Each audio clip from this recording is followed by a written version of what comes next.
You know the strange frustration of trying to calm down and becoming more tense.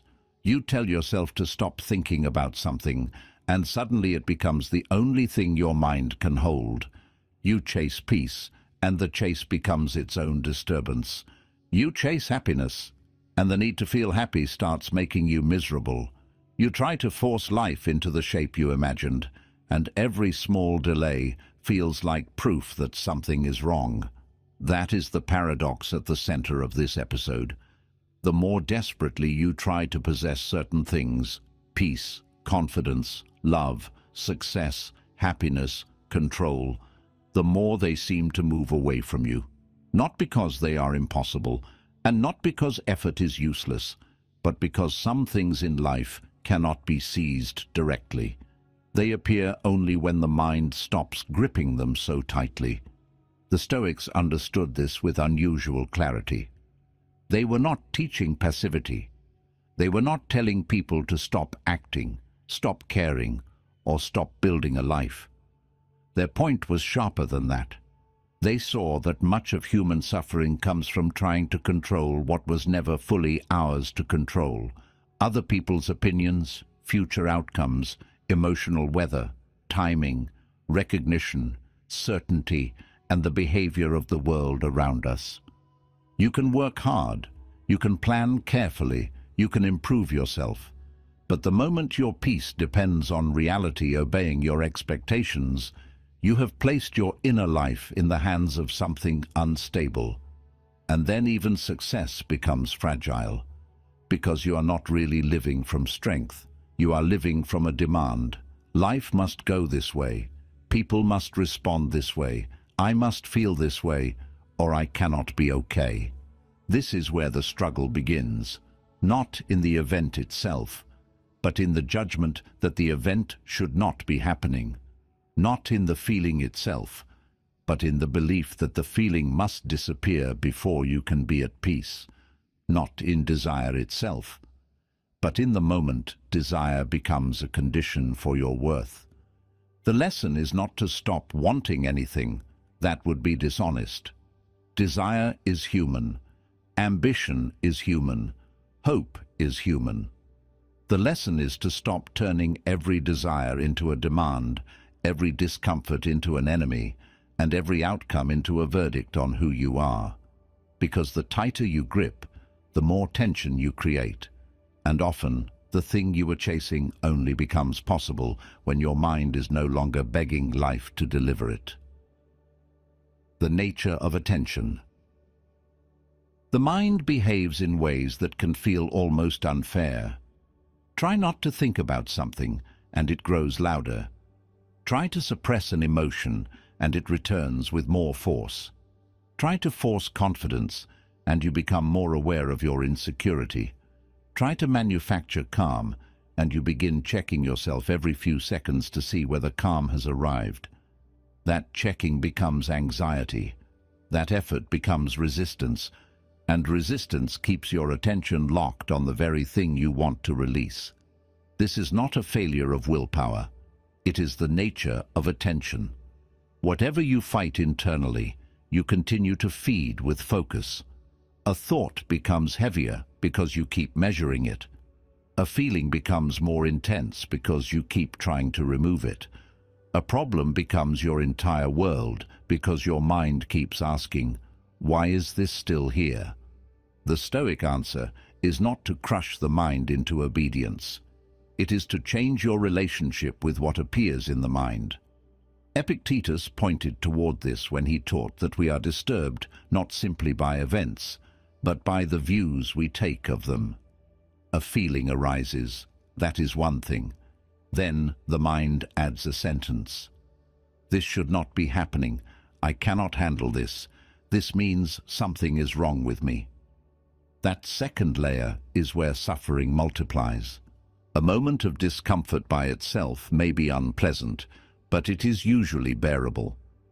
What makes it unbearable is the story wrapped around it, the fear that it will never end, the shame that you are feeling it at all, the belief that peace can only exist once the discomfort disappears. And once that belief takes over, You are no longer simply experiencing life. You are fighting the fact that life is not currently matching your preference. This is why forcing peace rarely works. You cannot command calm the way you command your hand to move. You cannot bully the nervous system into stillness. You cannot argue a feeling out of existence while secretly panicking that it is still there. The more you insist that your inner state must change immediately, the more your mind treats that state as dangerous.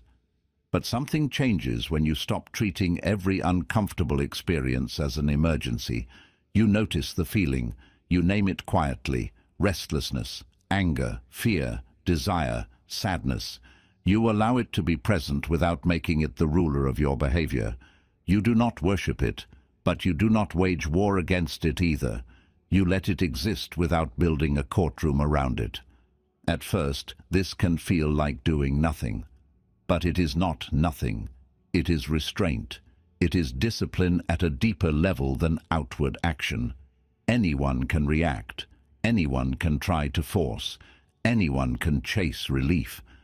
The harder practice is to stay present without adding unnecessary resistance, to let a wave rise inside you without immediately grabbing it, explaining it, denying it, or obeying it. And when you do this enough, you begin to discover something important. Many feelings do not need to be defeated. They need to be allowed to pass without being strengthened. They were never as powerful as they seemed. They only became powerful because you kept holding them in place with resistance. The trap of desire. The same pattern appears in desire. Desire often presents itself as logic. It tells you, once I get this, I will finally relax. Once they recognize me, I will feel worthy. Once I earn more, succeed more, look better, become more admired, then I will feel complete. On the surface, this sounds reasonable. Everyone wants improvement. Everyone wants progress. But beneath the language of improvement, there is sometimes a quieter assumption. Where I am right now is not enough, and I cannot be okay until something outside me changes. That assumption is dangerous because it turns desire into necessity. Wanting recognition is one thing. Needing recognition in order to feel real is something else. Wanting success is one thing. Believing you are empty without it is something else. Wanting love is human. Believing you cannot stand without another person's approval makes love into a form of dependence. Seneca warned that poverty is not only about having little, it is also about craving endlessly. A person can have more than enough and still feel poor if the mind keeps moving the finish line. This is what desire does when it is not examined. It promises completion, but it trains you to live from absence.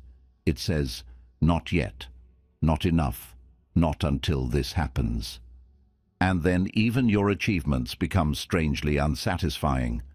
You reach the thing you wanted, and almost immediately the mind recalibrates. The new position becomes normal. The praise fades. The excitement cools. The next comparison appears. What you thought would free you becomes another step in a chain that keeps extending ahead of you. This does not mean ambition is wrong. That would be too simple, and it would not be Stoic. The problem is not effort. The problem is attachment. The problem is not building a better life. The problem is making your inner stability depend on results that are only partly under your control. There is a clean distinction here, and it matters. You can pursue a goal with discipline while refusing to make that goal the source of your worth. You can work toward a future while refusing to hate the present. You can improve yourself without treating your current self as a defect. That is not weakness. That is maturity. It allows effort to become precise instead of desperate. When desire is no longer mistaken for necessity, the mind becomes less frantic.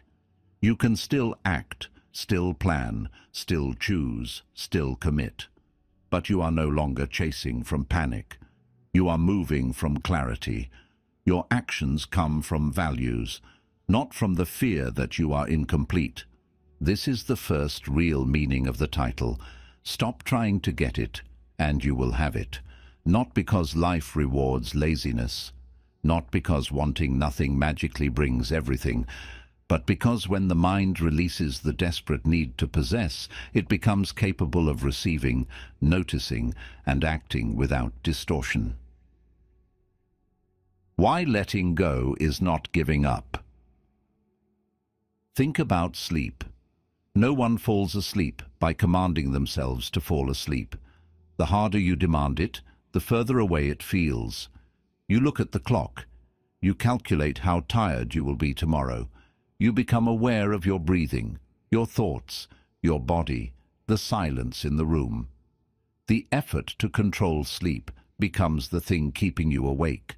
Sleep comes when the system releases the command. The body settles. Attention softens. The mind stops trying to supervise itself into rest. Peace works in a similar way. Happiness often works in a similar way. Confidence, presence, even love often work in a similar way. They appear more naturally when they are not being hunted with anxious intensity. This is where many people misunderstand letting go. They hear it as giving up. They imagine someone becoming passive, careless, detached in the wrong way, almost absent from life. But real letting go is not the absence of effort. It is the absence of panic inside effort. It is doing what is yours to do, without demanding that reality produce a specific emotional reward on your schedule. There is another reason this is so hard. From an early age, most of us are trained to believe that more effort always produces more reward. In many external skills, that is true. If you practice more, you usually improve. If you study more intelligently, you usually understand more. If you train with consistency, the body adapts. But the inner world does not always obey the same rule. More effort applied in the wrong direction can create more tension, not more freedom.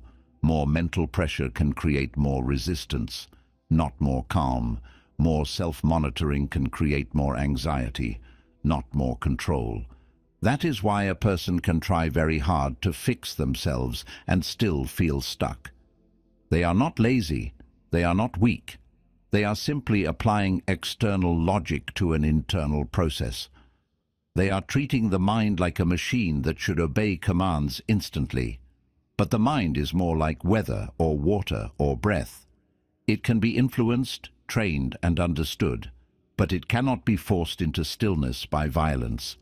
The harder you slam your hand on the surface of water, the more disturbed it becomes. The stillness returns when the striking stops. The Stoic practice is not emotional suppression. It is not pretending the surface is calm while the body is full of pressure. It is a quieter form of honesty. You admit what is happening without making it supreme. You recognize desire without calling it destiny. You recognize anxiety without calling it truth. You recognize disappointment without turning it into an identity. This is how you begin to separate experience from interpretation. A feeling may be real, but the story you attach to it may not be wise. And this distinction protects you from one of the most exhausting habits of modern life, the constant need to turn every internal state into a project. If you feel sad, you think you must immediately solve the sadness. If you feel uncertain, you think you must immediately find certainty. If you feel behind, you think you must immediately catch up. There is no patience, no room, no respect for the natural movement of the inner life.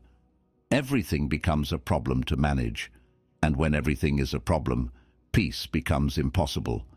A person who lets go can still work hard. In fact, they often work better. Their attention is not split between the task and the fear of what the task means about them. They are not constantly checking whether they are succeeding fast enough, being admired enough, or becoming happy enough. They are present with the action itself. That presence makes them sharper. What belongs to you? and what does not. This is the Stoic discipline of separating what belongs to you from what does not. Your effort belongs to you. Your judgment belongs to you. Your preparation belongs to you. Your honesty, patience, courage, and response belong to you. But the final outcome is never entirely yours. It depends on timing, other people, chance, context, and forces you cannot fully predict. When you confuse these two categories, life becomes exhausting. You try to control results with the same intensity you should apply to your character. You try to control other people's reactions with the same seriousness you should apply to your own conduct. You try to control the future with the energy that should be used to act well in the present. But when you separate them, the mind becomes cleaner. You do your part more fully because you are not wasting energy trying to govern the entire universe. You stop negotiating with uncertainty as if certainty were available.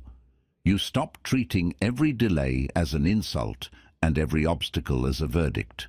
You begin to understand that peace does not come from controlling more. It comes from needing less control in order to remain steady.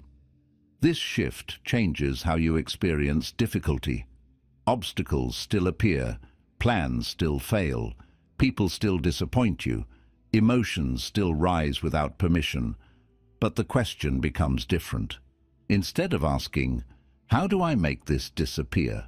you ask, "What is mine to do here? What judgment am I adding? What response would be aligned with the person I am trying to become?" That question brings power back. Not power over everything, but power where it actually matters. The power to respond without being possessed by the situation. The power to act without turning the outcome into your identity. The power to feel discomfort without making it proof that you are failing. There is a quiet freedom in this, but it is not dramatic. It does not announce itself. It feels like less noise inside your own mind, less inner bargaining, less measurement, less constant comparison between what is happening and what you think should be happening. Life becomes lighter, not because it has become easy, but because you have stopped adding unnecessary weight. You may notice this first in small moments. A conversation does not go the way you hoped, and instead of replaying it for hours, you let it be. A plan is delayed, and instead of turning the delay into a story about your life, you adjust. A feeling of anxiety appears, and instead of treating it as an emergency, you allow it to move through you while continuing to act with care. These are not small victories. They are the training ground of inner freedom. Because the mind is built through repetition, every time you resist the urge to force life into your preferred shape, you weaken the habit of compulsion. Every time you notice a desire without obeying it blindly, you strengthen judgment. Every time you allow discomfort without declaring war on it, you teach your nervous system that not every unpleasant feeling is a threat. Happiness is not a trophy. Over time, your relationship with happiness changes. Happiness is no longer a trophy you chase, a state you monitor, or a proof that life is finally correct. It becomes more like a byproduct of alignment. It appears when your actions, judgments, and attention are no longer fighting each other. It appears when your effort is honest, your expectations are lighter, and your mind is not constantly demanding that the present justify itself. This does not mean you will feel happy all the time. That is not wisdom, that is fantasy. But you become less dependent on perfect conditions. You can experience ordinary moments more fully because you are not using every moment as a measurement of whether your life has arrived. You notice the room you are in, the voice of someone speaking, the work in front of you, the breath you usually ignore.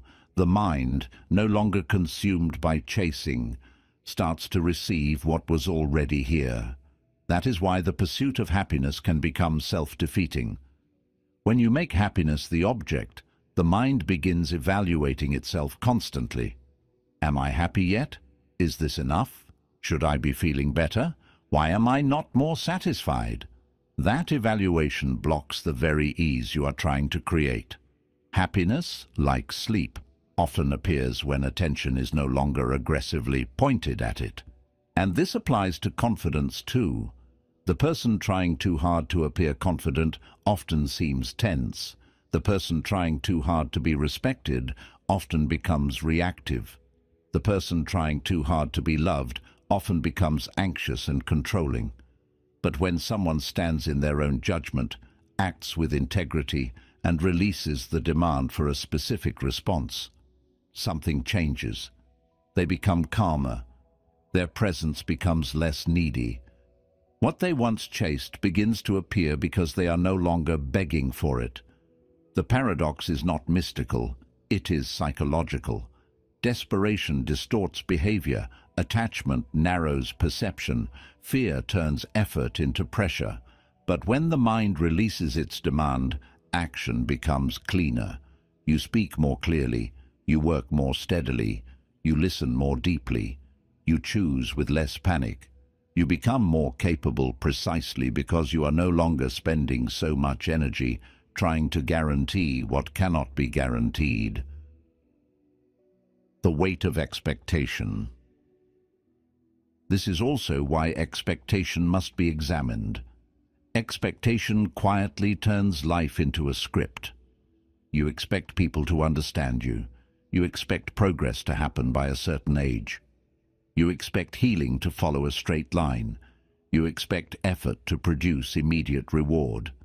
And when life does not follow that script, you suffer twice. Once from the difficulty itself, and again from the belief that the difficulty should not be there. Loosening expectation does not mean lowering your standards. It means releasing the demand that reality must obey your private timeline. You can still hold standards for your behavior. You can still choose discipline, honesty, excellence, and courage. But you stop assuming that life owes you a smooth path because you are trying hard. This is where maturity begins. The immature mind says, I tried, so life should respond the way I want. The disciplined mind says, I will try because it is right, and I will meet the result with clarity. One is bargaining, the other is freedom. This also changes how you handle waiting.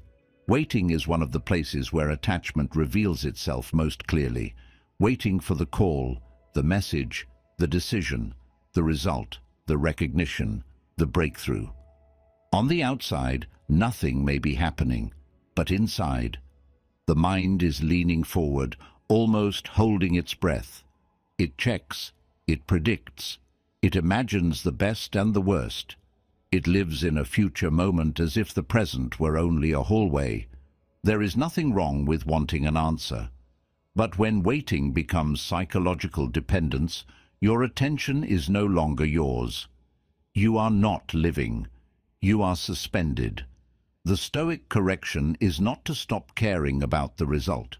It is to return to the part of the day that still belongs to you. You cannot force the answer to arrive, but you can decide how you conduct yourself while it has not arrived. You can return to your work, your body, your duty, your breath, your next honest action. This is a practical freedom, not an abstract one. It shows up when you send the application and then stop checking your email every 5 minutes.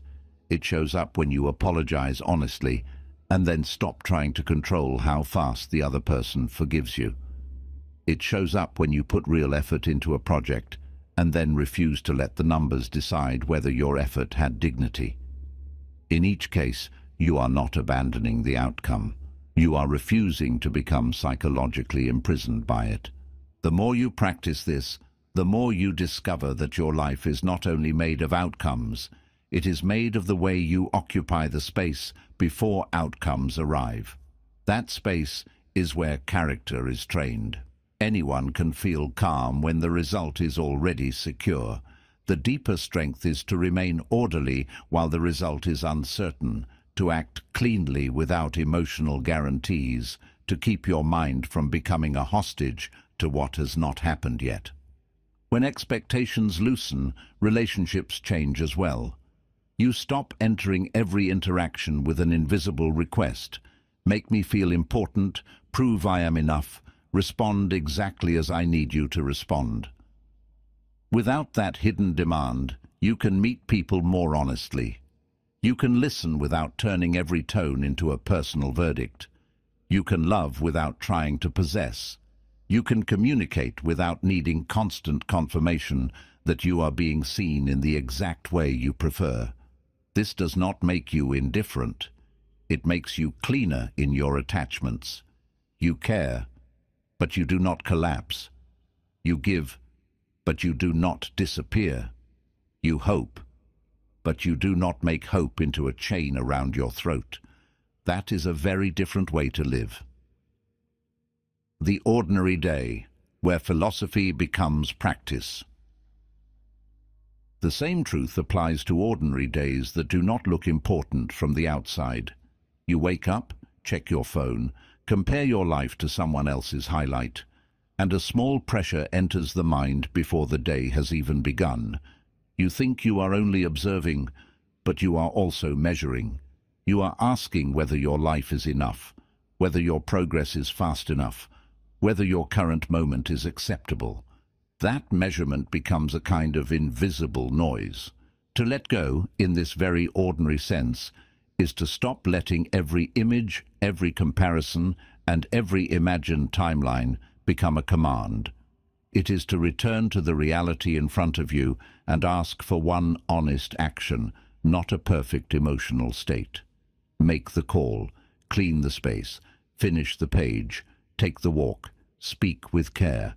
Do the small thing that belongs to you without demanding that it instantly erase all uncertainty. This is how the philosophy becomes practical. It moves from a beautiful idea into the texture of the day. Even work changes under this perspective. When your sense of worth is not tied to immediate reward, you can stay with the process longer. You can practice without applause. You can improve without turning every mistake into humiliation. You can do difficult things with a steadier mind because the task is no longer carrying the entire burden of your identity. Creativity follows the same law. A mind obsessed with producing something impressive often becomes tight. It starts judging every sentence before it is written, every idea before it is allowed to breathe. The desire to create something valuable becomes pressure to prove value. But when the demand softens, when the person returns to the work itself, creativity has space to move. Not every result will be brilliant. Not every attempt will succeed. But the mind becomes available again, and availability is where much of the best work begins. This is one of the hidden gifts of non-attachment. It does not make your work weaker. It often makes your work cleaner, because you are no longer using the work to beg for identity. You can learn from failure without being destroyed by it. You can repeat a practice without needing every repetition to feel inspiring. You can continue when the emotional reward is absent, because your reason for continuing is deeper than mood. And this is where self-respect enters the picture. Self-respect is not built by getting every outcome you want.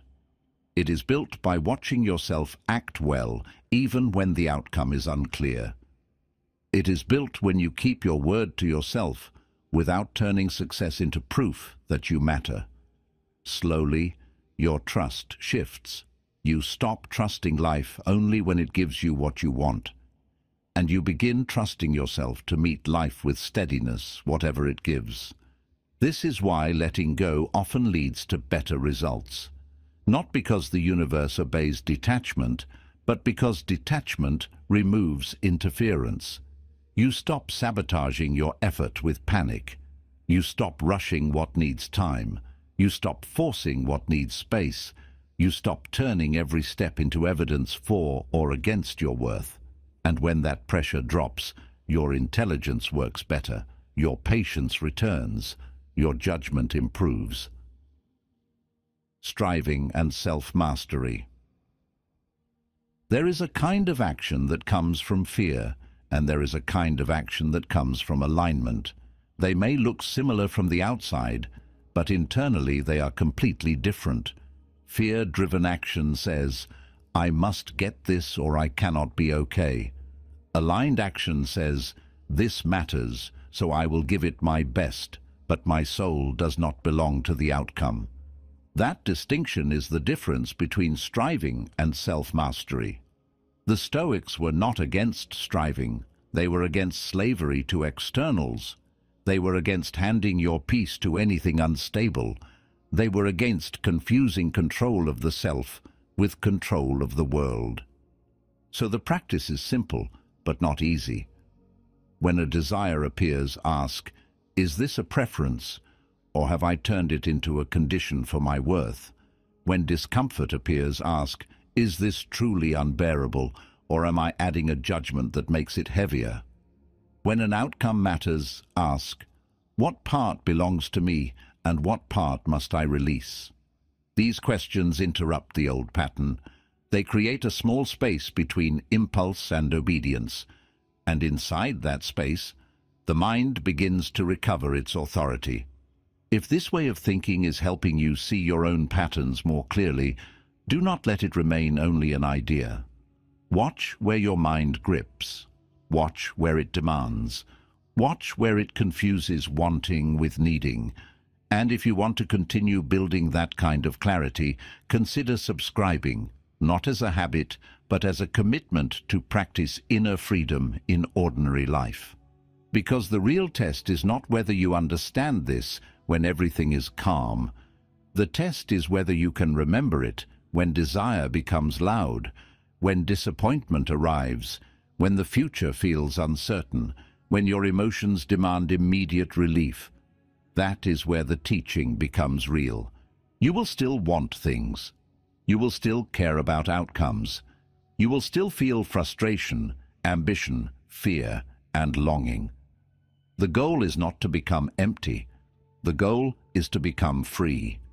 Free enough to want without being owned by wanting. Free enough to act without being consumed by results. Free enough to feel without being ruled by every feeling. And eventually, the paradox starts to make sense through experience. The less you try to force peace, the more peace has room to appear. The less you chase validation, the more stable your own judgment becomes. The less you demand that life prove your worth, the more you begin to recognize that worth was never waiting outside you. You stop trying to get it as if it were somewhere far away, and in the quiet that remains, you begin to see that much of what you were chasing was not absent. It was hidden beneath the noise of your own grasping. That is the deeper lesson. Peace is not found by controlling every moment. Happiness is not secured by chasing it with fear. Strength is not built by forcing life to obey. These things emerge when the mind learns to stand in the present with discipline, clarity, and trust in what belongs to it. So do your work, keep your standards, build the life you believe is worth building, but release the demand that every step must immediately soothe your insecurity. Release the expectation that every effort must return exactly what you imagined. Release the belief that you cannot be whole until life finally gives you permission. When you stop gripping so tightly, your hands become available for what is actually here.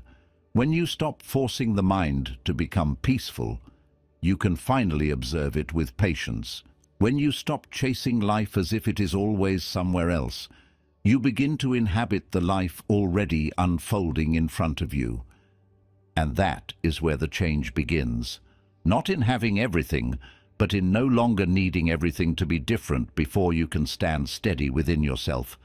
Thank you for listening. If this episode gave you a clearer way to understand desire, control, and inner peace, take a moment to like the video and share it with someone who may be gripping life too tightly right now. And if you want to continue this path, Choose one of the videos on the screen and keep building the kind of mind that can act fully, let go wisely, and remain free from within.